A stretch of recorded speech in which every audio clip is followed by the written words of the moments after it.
Very good morning to everyone. So today the date is 20th of July and we are going to start with a new chapter, cash flow statement, targeting that 20th July by August 5 because it might take 15 days to cover this chapter. So by 5th of August I'll be able to finish it fine, and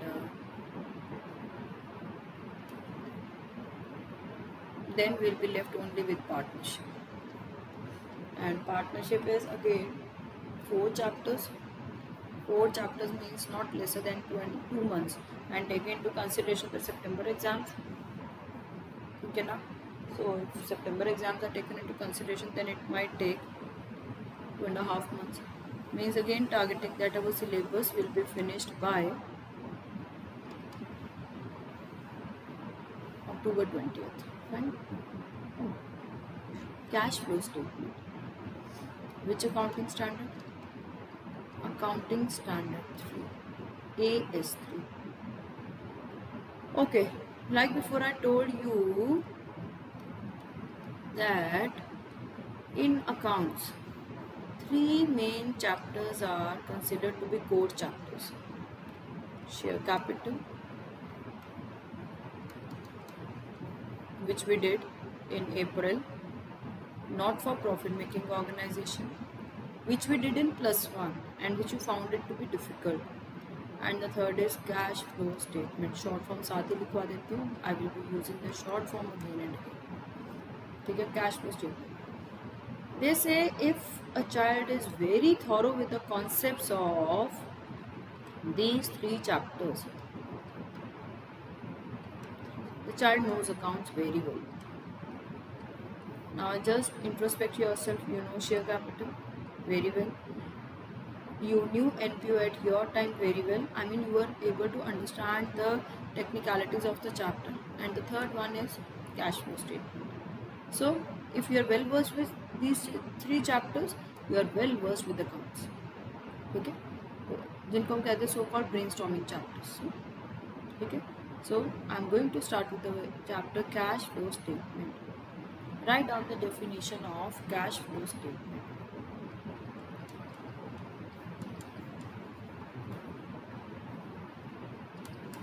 A cash flow statement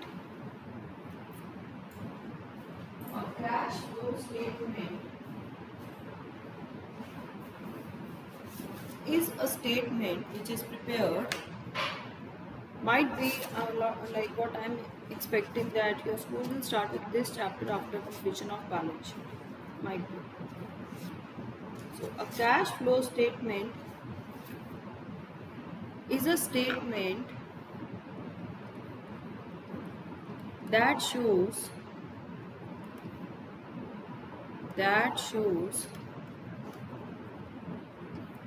inflow and outflow of cash. Inflow and outflow of cash and cash equivalents. पैसा कहाँ से आया, कहाँ गया. Now we have to use the term cash and cash equivalents during a period.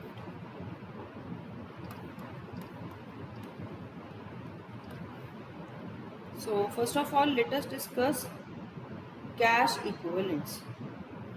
So write down cash and cash equivalents is equal to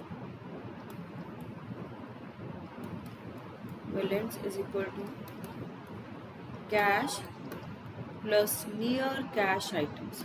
Near cash items means which can be quickly converted into cash. Cash and near cash items. So this includes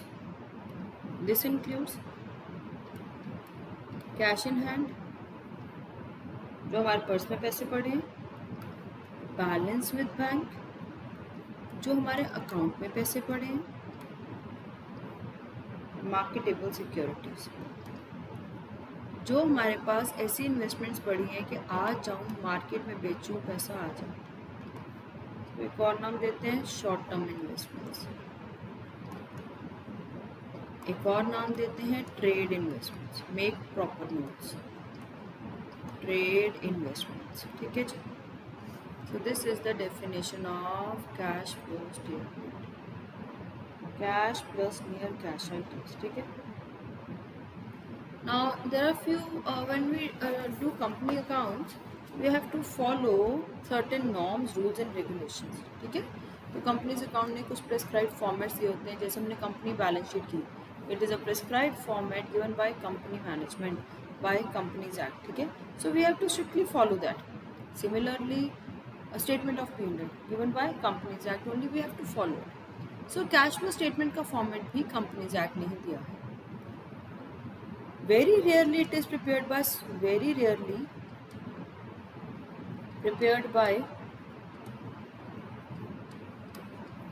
by sole proprietorship and partnership, and mostly prepared by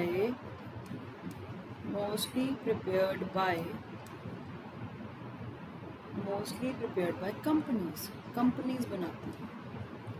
क्योंकि ना companies act ने कहा है publishing of financial reports में क्या क्या publish करना है. ठीक है ना. Requirement of companies act in publishing financial reports. Reliance जैसी कंपनी ने, एयरटेल जैसी कंपनी ने, all those companies that are registered under companies act 2013 are required to publish number 1 company balance sheet, number 2 statement of P&L, number 3 auditor की report. Auditor होता है जो accounts check करता है. Auditors report. And number 4 cash flow statement. Fine. So these are the 4 documents which have to be published. When we talk about published means you can see all these reports in financial journals. You can see all these reports in economic times. You can know of the companies who are required to do so. So if anything is published, it is going to affect the decision making of so many new investors and even potential investors and existing investors. ठीक है. So in that very case, it has to be apt, it has to be accurate, it has to be reliable. ठीक है ना. So there are few qualitative characteristics while publishing them. Qualitative characteristics of financial accounting क्या कहते हैं? Of financial accounting, that the information should be reliable, and we can rely and take our decision according to that. The information should be understandable, है ना. We should be able to understand it. Number 3, the information should be relevant, है ना. जो चाहिए वो बताओ, फालतू का कुछ मत बताओ. And information should be comparable. We are able to compare while taking the decisions. ठीक है. So in this chapter, the financial statement which we are going to discuss is cash flow statement. Okay. जब इतने चीज़ों और इतने parameter satisfy करने हैं, ठीक है ना, the format is prescribed by accounting standard. I told you accounting standard board is a universal organisation which prepares certain rules to be followed while preparing financial reports and financial statements. तो उन्होंने एक accounting standard 3 में cash flow statement का format दिया है. ठीक है. So which accounting standard gives the format of cash flow statement? Accounting standard 3. ठीक है. And we all have to follow it. It says cash is generated or used in 3 types of activities. Cash 3 तरह की activities में generate होता है और use भी होता है. Number 1, cash flow from operating activity. Number 2, cash flow from investing activity. Number 3, cash flow from financing. ठीक है, फाइनेंसिंग एक्टिविटी, 3 एक्टिविटीज होंगी, ठीक है। तीनों एक्टिविटीज में से कैश जो जनरेट या यूज होगा उसको ऐड करके नेट कैश आएगा। देखते हैं। So I'm going to start with the very first activity, cash flow from operating activity. Operations क्या होते हैं? Define operations. Are the activities in which business deals. In which business deals. Example, I have a cloth business. All activities relating to cloth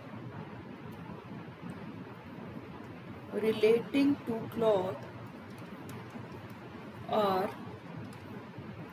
operating activities.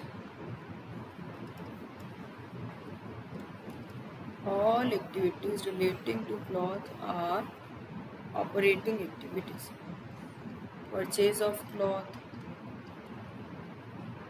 office expenses, manufacturing expenses, wages paid, sales done, उससे revenue आएगा.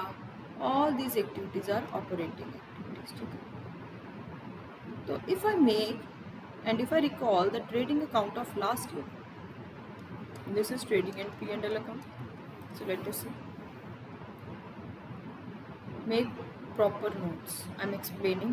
ये समझ आ गया तो बहुत सारा chapter समझ आ जाएगा.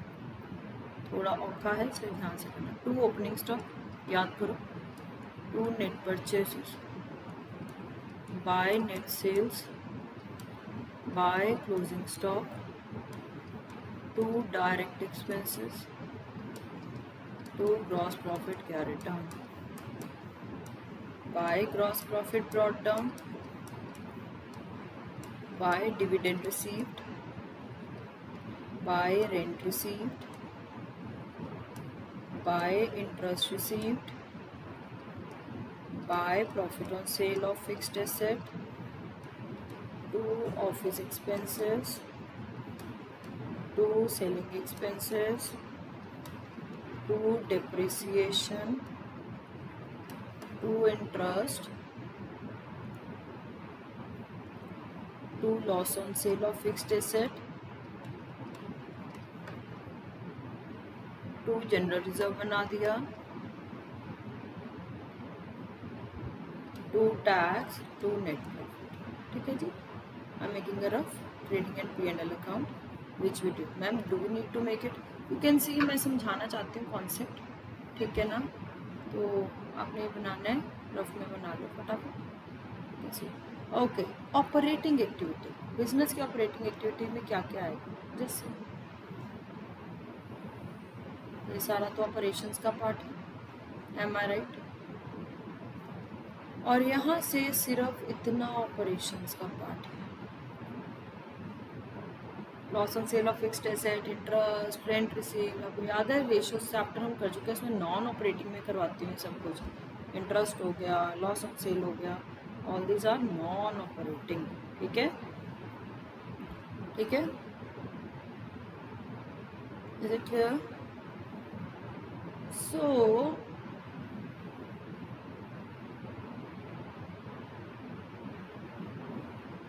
while calculating cash flow from operating activities, as the name itself suggests, we will take all these activities, the ones which I have encircled and which are related to business. Such method of taking these 2 activities is called direct method. It's called direct method. जो activity मेरे cloth business के साथ related है, वहाँ से पैसा आ रहा है तो ऐड कर दो, पेमेंट हो रही है तो माइनस कर दो. This is direct method. Now what is indirect method? rather than taking all these things, I will, second method is indirect method. I will take the ulti approach, indirect. So the ones which I have marked in greens, I will take the other side. When I take these two activities, these are called indirect method. Now you will get most of the sums to be solved by this method, indirect method. बस देखो answer ऊपर से निकालूंगी वो वाली activities को लेके या नीचे से निकालूंगी, सेम ही आना है. But the thing is we have two approaches to calculate cash flow from operating activities. One is direct and another one is indirect. और हम जो अकाउंटिंग स्टैंडर्ड का फॉर्मेट मिला है हमें अकाउंटिंग स्टैंडर्ड 3 में, वो कहते हैं हम इनडायरेक्ट अप्रोच लगाएंगे. क्या लगाएंगे? Indirect. Now what does this approach say? Let's make the format. ठीक है, कैसे लगाएंगे वो क्वेश्चन में आपको समझ में आएगा. So what we have to do in our course, indirect method. Cash flow from operating activities.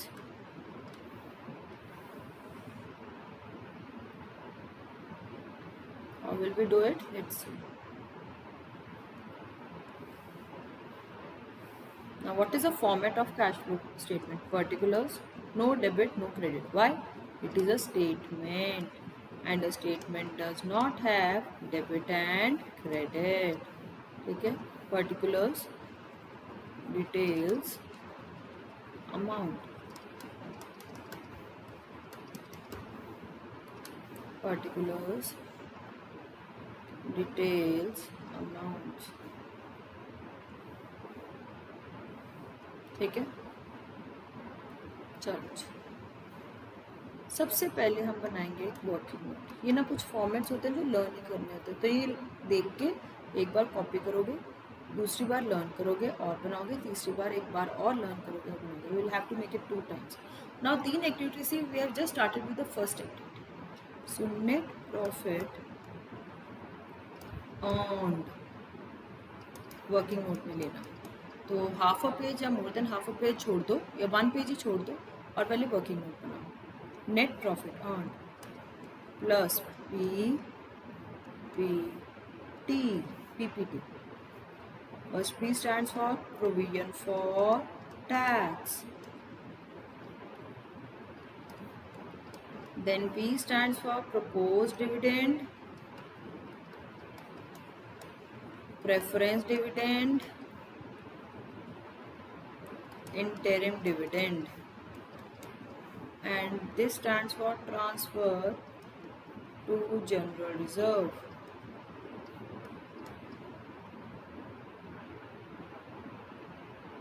Transfer to general reserve. यहाँ से आ जाएगा net profit before tax. I repeat, net profit earned plus PPT, provision for tax, proposed dividend, preference dividend, interim dividend, and then transfer to general reserve.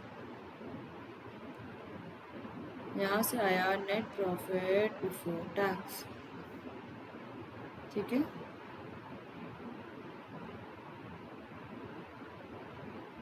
इसको यहाँ लिखते हैं net profit before tax. Ma'am ये सब कुछ क्या है अभी आप लिख लो. I haven't explain, I will explain you later. पहले formula plus items to be added. थोड़ा और रिफाइंड टर्म्स में लिखना तो add non cash non operating expenses.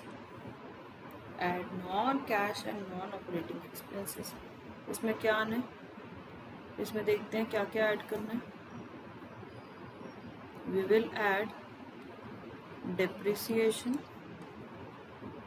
loss on sale of fixed asset, interest paid on debentures and loans,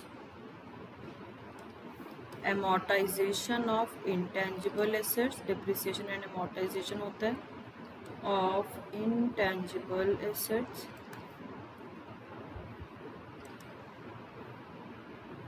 Premium on redemption of preference shares and debentures. Premium on redemption of preference shares or debentures. Discount oblique loss written off. Discount loss on debentures written off. ठीक है. I repeat, depreciation, loss on sale of fixed asset, amortization of intangible assets, interest paid on loans and debentures, premium on redemption of preference shares or debentures, discount oblique loss of written off on debentures written off. ठीक है.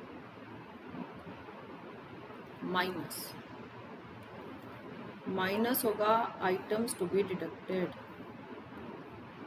Items to be deducted क्या देते हैं इसको, या less non cash non operating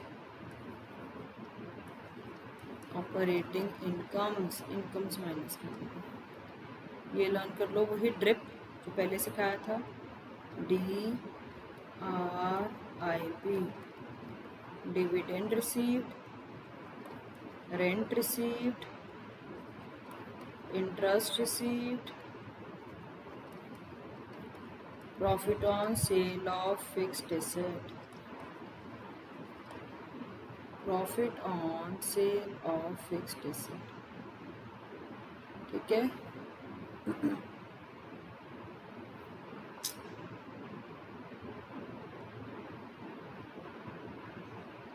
नीचे वाला मुझे रब करना पड़ेगा और I can continue it.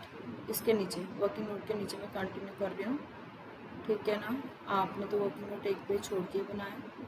I am continuing it over here. आपने फॉर्मेट डिवाइड नहीं करना, मेरे पास जगह नहीं है इसलिए कर. यहाँ से जो आंसर आएगा वो आइटम्स टू बी एडेड और सबट्रैक्टेड माइनस करके, यहाँ से जो आंसर आएगा that would be operating profit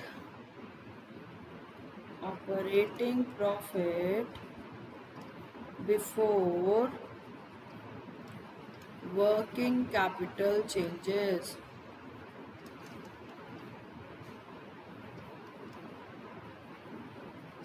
Operating profit before working capital changes. इसमें क्या होगा, करंट एसेट बढ़े या करंट लायबिलिटी कम हो तो minus, decrease in current asset, increase in current liability plus. मैंने अभी कुछ नहीं समझाया, सिर्फ लिखी जाओ. ठीक है. यहाँ से आ जाएगा cash generated from operations before tax. ठीक है. माइनस कर देंगे टैक्स पेड, तो आ जाएगा cash flow from operating activities.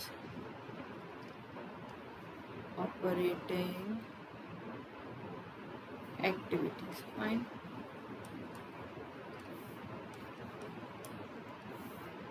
Cash flow from operating activities. Shall I start explaining? ठीक है. चलो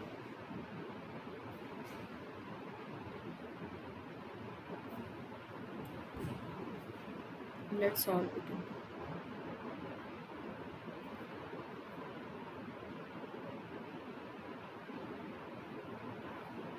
हाँ जी. अब देखो, सबसे पहले है क्या हुआ, अगर मैं ये वाला आपको ट्रेडिंग एंड P&L अकाउंट दिखा रही हूँ, मैं कह रही हूँ इनडायरेक्ट मेथड फॉलो करना है. When I talk about indirect method का मतलब कान उल्टी तरफ से पकड़ना. तो ऑपरेटिंग प्रॉफिट निकालने के लिए कि जो मैं काम कर रही हूँ उसमें कितना प्रॉफिट है, I will start from beneath. जो टोटल नेट प्रॉफिट था उसमें नॉन ऑपरेटिंग एक्सपेंसेस भी माइनस हुए थे और ऑपरेटिंग एक्सपेंसेस भी माइनस हुए थे। अगर मैं वो सारे खर्चे ऐड कर दूं जो बिजनेस के साथ रिलेटेड नहीं है ना, उनको कहते हैं non operating expenses. And even cash flow statement बना रहे हैं तो वो सारे खर्चे ऐड कर लूँ जो कैश फॉर्म में नहीं है, जैसे डेप्रिसिएशन कैश फॉर्म में नहीं है, उसको भी ऐड करो क्योंकि depreciation is a non cash item. Net profit निकालते टाइम मैंने डेप्रिसिएशन को क्या किया है, माइनस। अब मैं डेप्रिसिएशन को क्या कर दूंगी, ऐड। तो वो सारे खर्चे ऐड कर दो जो बिजनेस से साथ रिलेटेड नहीं है, और वो सारी इनकम्स माइनस कर दो जो बिजनेस के साथ रिलेटेड नहीं है। तो हमारे पास ऑटोमेटिकली कौन सा प्रॉफिट आ जाएगा, operating profit. I repeat, add all those expenses which are not related to business to the net profit, less all those incomes which are not related to business from the net profit, and then you will get the operating profit. आपका answer क्या आएगा, operating profit, ठीक है। So this is known as indirect method, ठीक है, क्योंकि जब हमने नेट प्रॉफिट निकाला था ये सारी चीज़ें ऐड की थी, अब ये सारी चीज़ें माइनस कर दी। जब हमने नेट प्रॉफिट निकाला था ये सारी चीज़ें माइनस की थी, ऊपर जाना, ऑपरेटिंग प्रॉफिट निकालना है।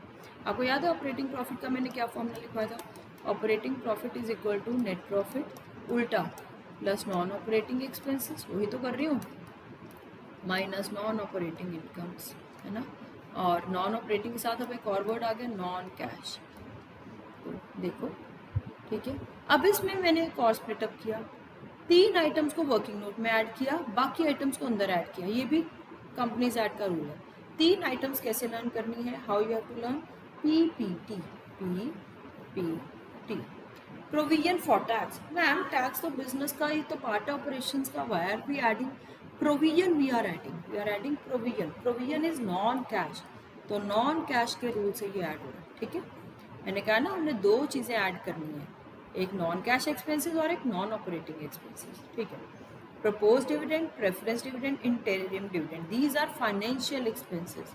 और थर्ड एक्टिविटी करेंगे हम वो cash flow from financing activities, उसमें लेंगे फाइनेंशियल एक्टिविटीज़, सो यहाँ पे नहीं लेना इसलिए ऐड कर देंगे। And transfer to general reserve भी बुक एंट्री है, it is a book entry, books में हो रही है, हम कोई पिगी बैंक नहीं बनाया हुआ, it is a book entry. तो जो बुक एंट्री है उसमें कैश इन्वॉल्व भी नहीं हुआ, it is again non cash, इसको भी ऐड कर दो। So how we have to learn, PPT, provision for tax, propose, preference, interim dividend, ये तीनों डिविडेंड भी बता देती हूँ पहले, write down. Propose dividend, propose dividend, पूरा साल कंपनीज काम करती हैं, साल के एंड में कंपनीज ने जो प्रॉफिट अर्न किया होता है उसमें से डिविडेंड अनाउंस होता है। तो एक एनुअल जनरल मीटिंग बैठती है जिसमें डायरेक्टर्स भी होते हैं, शेयर होल्डर्स भी होते हैं, कंपनी की परफॉर्मेंस डिस्कस होती है, और वहाँ पे डायरेक्टर्स प्रपोज करते हैं हम 10% डिविडेंड देंगे, हम 5% डिविडेंड देंगे, है ना। This is propose dividend. अब जो प्रपोज डिविडेंड पिछले साल अनाउंस होता है वो अगले साल पे होता है, ठीक है, क्योंकि पिछले साल की परफॉर्मेंस के बेसिस पे डिविडेंड देना है। So propose dividend is dividend paid, ठीक है ना, to equity share holders, normally equity को ही होता है, share holders at the end of the year, at the end of the year, ठीक है जी। Second dividend is preference dividend, dividend होती है जो शेयर्स उन्होंने इन्वेस्ट किया उसको उनको इनकम देनी, तो कंपनी का खर्चा।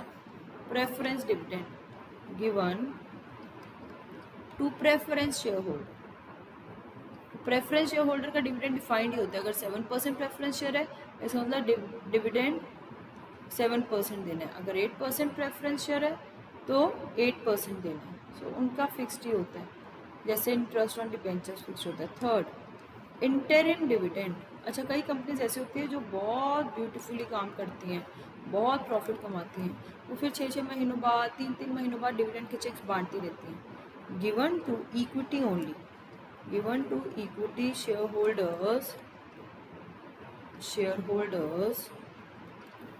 during the year, so this is interim dividend, this is interim dividend. ठीक है,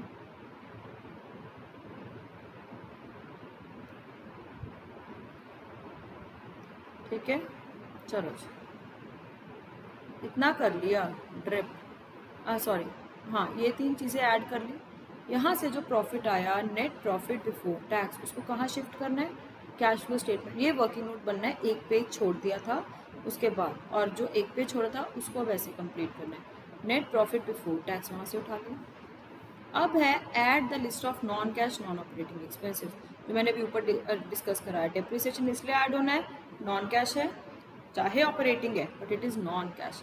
loss on sale of fixed asset, cloth के बिजनेस में अगर मैं एसेट बेचती हूँ उससे उसमें मुझे लॉस हो जाता है, नेट प्रॉफिट निकालते टाइम वो लॉस माइनस किया था, वो ऐड कर दूँगी। Interest paid on debentures and loans, जो इंटरेस्ट है डिबेंचर्स पे, लोन्स पे, ये फाइनेंस कॉस्ट है, ये हमारी फाइनेंसिंग एक्टिविटी में जाएगा, यहाँ नहीं जाएगा, इसलिए यहाँ पे क्या हो जाएगा, ऐड, उल्टा चलना है ना, ऐड करेंगे। ठीक है,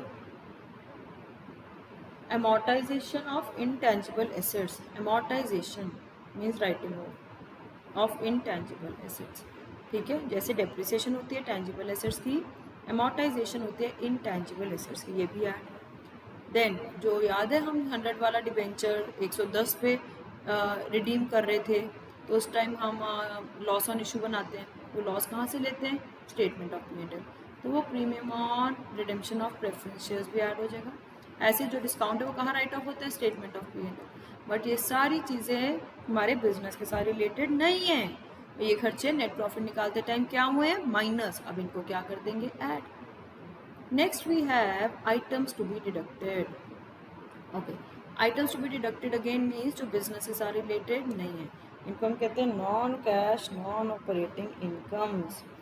तो इसमें आ जाएगा DRIP, DRIP, DRIP, dividend received, rent received, interest received, profit on sale of fixed asset, all these things are not related to business. तो ये इनकम पहले नेट प्रॉफिट निकालते टाइम ऐड हुई हैं, अब इन सबको क्या कर देंगे, माइनस, क्या कर देंगे, माइनस। यहाँ से आ जाएगा ड्रिप के बाद, यहाँ से आ जाएगा operating profit before working capital changes. Now what all is to be done in working capital, what all is to be done in working capital। ठीक है, चलो, वर्किंग कैपिटल जैसे हमने रेशियोज में किया, इसमें आता है current assets and current liabilities. Imagine करना, अगर करंट एसेट बढ़े, क्योंकि ऑपरेशन में चाहिए वर्किंग कैपिटल, अगर करंट एसेट बढ़े, सपोजिंगली स्टॉक मेरा करंट एसेट है, last year current year, last year stock था 2 लाख, इस बार स्टॉक हो गया 3 लाख। क्यों बढ़ा स्टॉक, क्यों बढ़ा स्टॉक, खरीदा, खरीदा तो पैसा बाहर गया, कैश फ्लो स्टेटमेंट में पैसा बाहर जाएगा तो minus. Decrease in current asset, अगर स्टॉक या डेटर्स, अगर डेटर्स 5 लाख से 2 लाख हो गए, डेटर्स क्यों कम हुए, डेटर्स क्यों कम हुए, पैसे आ गए, decrease in current asset plus, 2 बार सुनना प्लीज, ठीक है, decrease in current liability, creditors, creditors 2 lakh से 50,000 हो गए, क्रेडिटर्स क्यों कम हुए, क्रेडिट, इमेजिन करो बेटा, क्रेडिटर्स क्यों कम हुए, पे कर दिया, तो क्या कर देंगे, minus. And increase in current liability, outstanding expenses 50,000 से 1,20,000, आउटस्टैंडिंग एक्सपेंसेस बढ़े, बढ़े यानी मैंने अपने एम्प्लॉय को पैसे नहीं दिए, तभी बढ़े ना आउटस्टैंडिंग एक्सपेंसेस, नहीं दिए तो पैसे बिजनेस में यूज हुए, बिजनेस में यूज हुए तो प्लस। तो याद कैसे करना है, just remember one thing, what, अगर हम ये चीज याद कर लें, increase in current asset minus, therefore decrease in current asset plus, decrease in current liability minus, therefore increase in current liability plus. एक चीज याद कर लेंगे, दूसरा ऑपोजिट है ना, दूसरा ऑपोजिट है। यहाँ से आ जाएगा cash generated from operations before tax. मैंने बताया था आपको टैक्स बिजनेस का होता है, बिजनेस रिलेटेड होता है, इसलिए टैक्स पेड क्या हो जाएगा, माइनस। ठीक है, वहाँ पे प्रोविजन जो बनाते हैं बिजनेस में वो ऐड करते हैं, वो नोट्स में प्रोविजन फॉर टैक्स ऐड करनी है, और टैक्स पेड वही वाला, अगर एक ही फिगर है वही वाला टैक्स यहाँ पे क्या करना है, minus. So this was cash flow from operating activities. Very very important. So make the format one time, then learn it, and then again make it 2 times. Only then you will able to recapitulate this. ठीक है. अब इसके साथ related एक सम कर लेते हैं. Open your books. Open your books.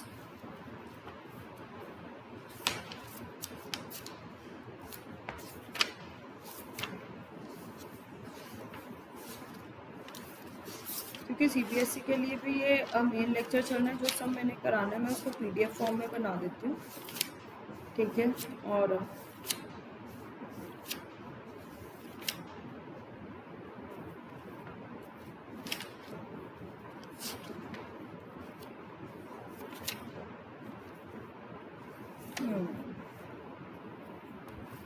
Bag सब निकालो.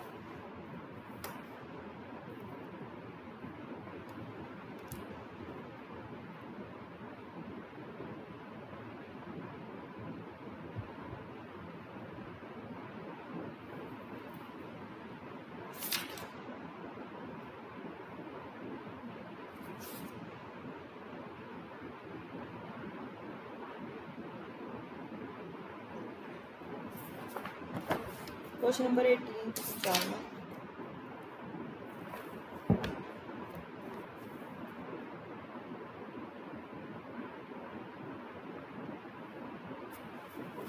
एंड 19 एक आज करेंगे.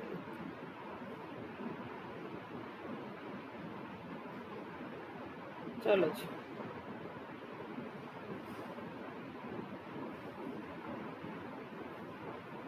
एटीन्थ क्वेश्चन देखिए.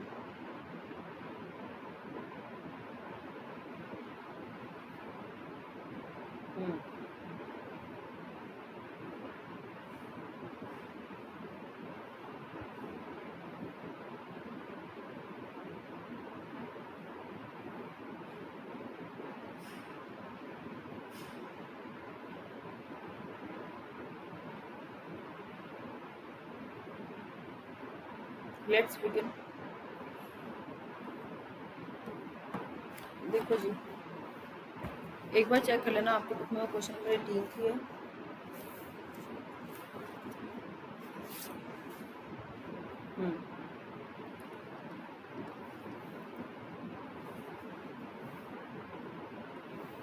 ऊपर लिखेंगे cash flow from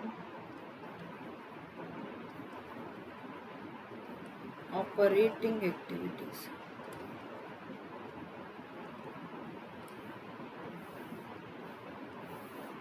particulars, detail,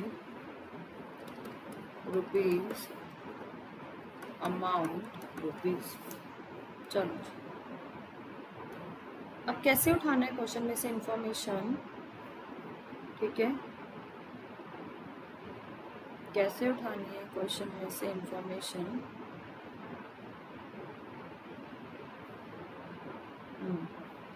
net profit earn. देखो जी, प्रॉफिट आफ्टर टैक्स दिया हुआ. सबसे पहले ये ढूंढा 1,80,000. और अपना फॉर्मेट लर्न करो. 3 चीज़ें यहाँ ऐड कराई. ईपीटी. 1 इज प्रोविजन फॉर टैक्स. देख सकते हो आप. यस, ये 64,000 जो टैक्स की figure the, this is provision for tax. Second item is proposed preference interim dividend. Are you coming across any word like this? Proposed dividend, preference dividend, interim dividend? No word in the question, so leave it. And third is transfer to general reserve. There is no transfer to general reserve as well. देखो कोई word general reserve है नहीं है. जो है वो डाल दो, जो नहीं है वो छोड़ दो. सीधा ही आ जाएगा net profit before tax 2,44,000.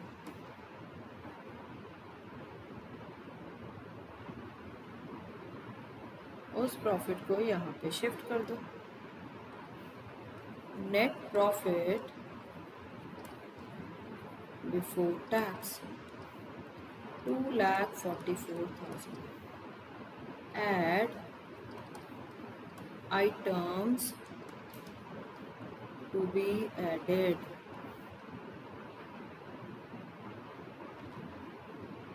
items to be added, है ना? क्या क्या items to be added में क्या क्या आ जाएगा?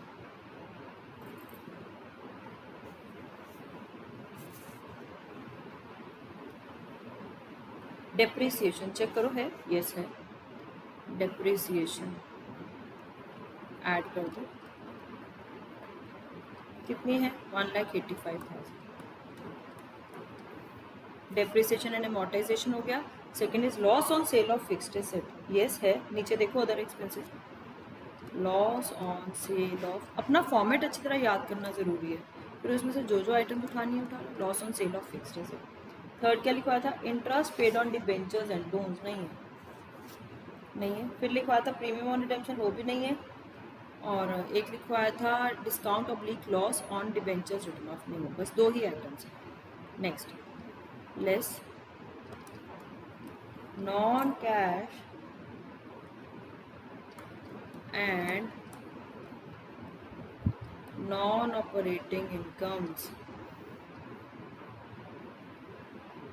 ड्रिप डिविडेंड रिसीव्ड है, बिल्कुल है। डिविडेंड रिसीव्ड दिख रहा है, डिविडेंड रिसीव्ड 5,000। रेंट रिसीव नहीं है, इंटरेस्ट रिसीव नहीं है। Profit on sale of fixed asset है, profit on sale of fixed asset है। How much? 40,000। ये माइनस करने हैं, चाहे ब्रैकेट में लिख, माइनस मत लिखना, ब्रैकेट लिखना, because bracket in account signifies minus. यहाँ से आंसर आ जाएगा operating profit before working capital changes, operating profit before working capital changes. पहले इतना निकाल भी लो, 2,44,000 प्लस 1,85,000 प्लस 36,000 माइनस 5,000 माइनस 40,000, 4,20,000, 4,20,000। चलो जी, वर्किंग कैपिटल में क्या क्या आएगा? उधर पीछे आ जाओ। ट्रेड पेबल, नीचे देखो, trade payable 2,000, last year trade payable थे 2,50,000, अब हो गए 270। इंक्रीज इन ट्रेड पेबल 250 से 270, 28,000 प्लस। ट्रेड रिसीवेबल 415 से 452, ट्रेड रिसीवेबल हमारी करंट एसेट है, ये बढ़े तो minus 452 minus 415, 37,000 minus. Inventory, increase in inventory 16,000 minus. Office expenses outstanding, decrease in outstanding office expenses,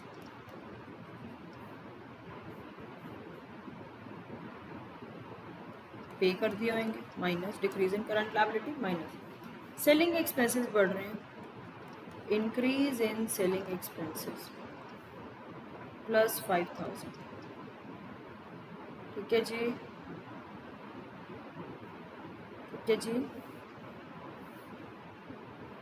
यहाँ से आ जाएगा ऑपरेटिंग प्रॉफिट बिफोर टैक्स,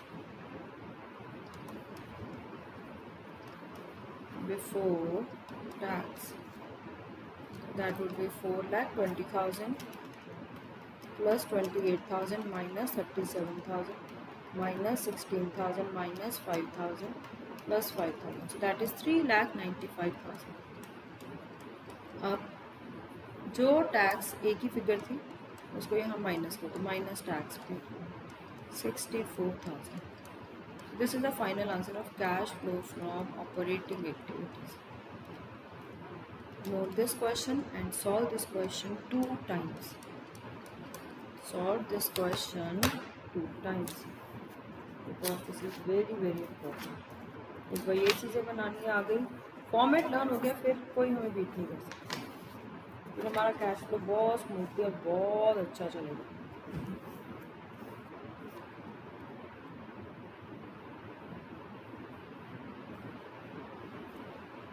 ये वाली वैल्यू थोड़ी गलत चली गई है, ये ठीक कर लो। इंक्रीजिंग सेलिंग एक्सपेंसेस 22 से 25, 3000, तो टोटल इज 329, ठीक करो। 4,20,000 plus 28,000 minus 37,000 minus 16,000 minus 5,000 plus 3,000, 3,93,000 minus 64,000, 3,29,000 cash flow from operating activities. A similar of its kind you will solve the next sum. Let me see if you are able to or not. Question number 19, ठीक है जी, and 20th भी try करना, हो गया ठीक है, नहीं तो आई सॉल्व, ठीक है। Homework for the day, question number 18 I have done 19 and 20। मैं नई बुक के सम्स भी मंगवा लूँगी क्योंकि एक आधा सम आगे पीछे होता है, and then we will solve, ठीक है। This was enough for the day, thank you, have a nice day.